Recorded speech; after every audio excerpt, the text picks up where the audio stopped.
It's mid-June here in Brooklyn, and the lilies have opened up. We've been getting a lot of rain, and the way the plants are showing that they're overwatered is their bottom leaves are yellow. Best way to deal with this is pick the leaves off. The rain really helped the seeds that were planted in between the tomato plants. As you can see, they've all come up. Here we have a mix of parsley and lettuce over there in the back. The eggplant flowers have opened up, and they draw a beautiful contrast to the cosmos, both purple. And as you guys can see here, the peppers have also started giving baby fruit. These yellowing leaves of the tomato tell me that not only have these plants been overwatered by the rain, but the area is so densely planted now that the air circulation is poor. So we will definitely need to cut this area back. I'm going to start by cutting back the yellow leaves on the bottom of the tomato. Here we have a pole bean that's planted right up next to a tomato plant, and their leaves are actually intertwining, which affects the air circulation. So I'm going to actually cut back the bottom leaves of this tomato as well, even though they're green. This right here is a tomato sucker. It's recommended that you pull them off for nice organized growth. Beautiful Bonnie Best tomato. These ones are delicious. Here's a giant sucker. He's coming off. This bean plant right here has gone wild and is intertwining with the tomatoes. So I'm gonna give him a place to climb right here. This is a stick. It's just, sometimes beans need a little guidance. But once you set them on the right track, this bean too just climbing so nicely. The best way to harvest basil is by splitting it. So as you can see here, this is the division between two leaves of basil. And if you want it to grow nice and bushy, just snip it like this. And now these leaves will grow out and grow a little bigger.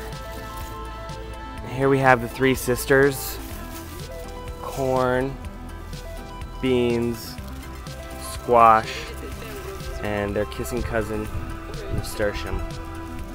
And these guys grow really well together. And I actually transplanted the zucchini as a seedling rather than putting it in directly as a seed.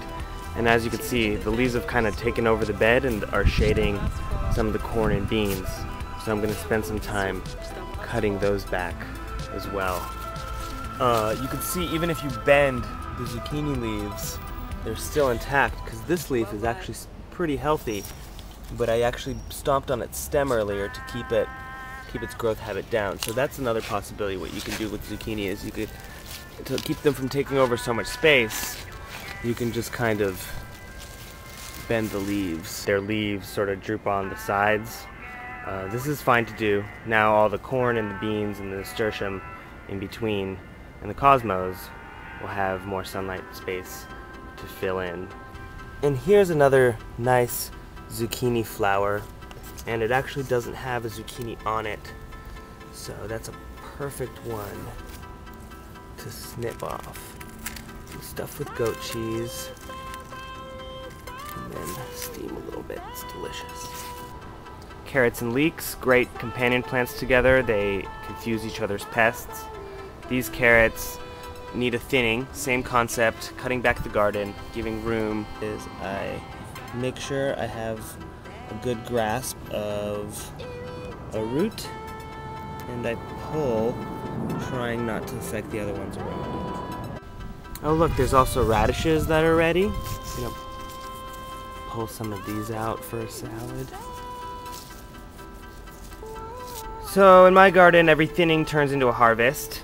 And I walked away with 4 zucchini flowers that I'm going to stuff with chopped up collard greens, oregano, which also always has to be harvested because you need to keep it from going to flower, and chives, radishes, and some daikon right here.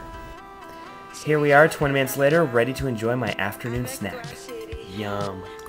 And one of my favorite things to do after a thinning / harvest is look for empty spots in the garden where I could add things that I could constantly be planting, such as radishes, lettuce, and later on in the season we're going to be planting some fall crops as well.